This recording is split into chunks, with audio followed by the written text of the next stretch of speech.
Connais-tu les 3 secrets du recrutement? Les 3 trucs qui font que tu vas recruter du talent et surtout que tu vas le conserver? Laisse-moi t'expliquer c'est quoi les 3 S du recrutement. Quand vient le temps de recruter du nouveau personnel, des nouveaux employés dans l'organisation, je pense que la plupart d'entre nous, on est pas mal bon avec 2 des 3 éléments essentiels. Je t'explique. Les 3 éléments essentiels commencent tous par S, les savoirs, les savoir-faire et les savoir-être.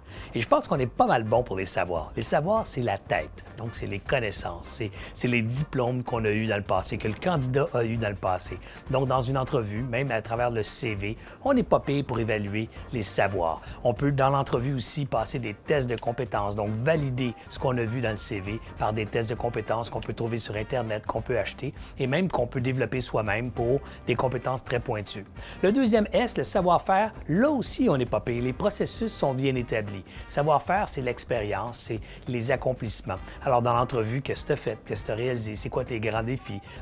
Où tu as travaillé avant? De quoi tu es le plus fier? Et ainsi de suite. Qu'est-ce que ton boss dirait de ton travail? On peut aussi valider les savoir-faire avec un appel de référence. On peut outsourcer, donc on peut demander à des compagnies de faire des appels de référence pour vérifier, s'assurer, valider ce qu'on a entendu sur le savoir-faire, donc sur l'expérience du candidat.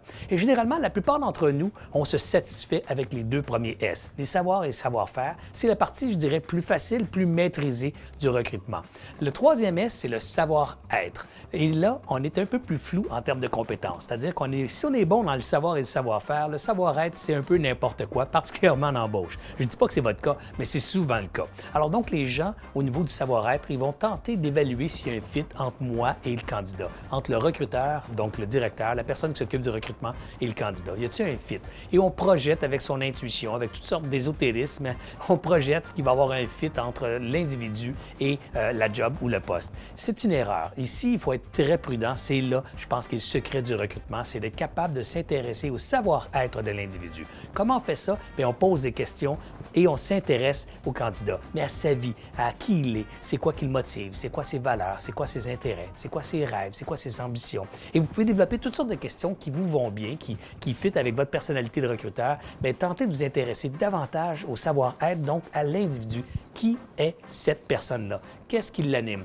Ça, on peut faire ça de façon relativement subjective. On peut aussi valider ça, comme on le faisait avec les savoirs et savoir-faire. On l'a validé avec des tests de compétences et des références. Ici, on peut valider notre présomption, notre sentiment par des tests psychométriques. On peut les faire par une firme externe ou on peut acheter des tests psychométriques en ligne sur Internet. Il y en a un excellent qui est fait ici au Québec qui s'appelle le MPO, qui est développé par une firme québécoise qui s'appelle Ngenio. Je vous invite à fouiller là-dessus sur Internet.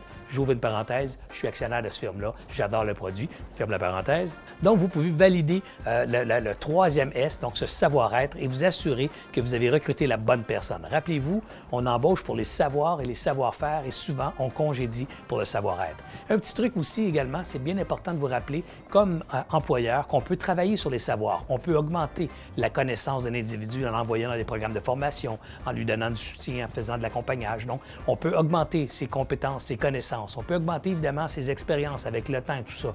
Mais on peut difficilement changer quelqu'un. Alors, assurez-vous d'avoir embauché la bonne personne en vous intéressant à son être au départ, dès le processus de recrutement, pour faciliter son intégration et surtout optimiser son capital bonheur et du coup, optimiser ses performances au travail. Bon succès!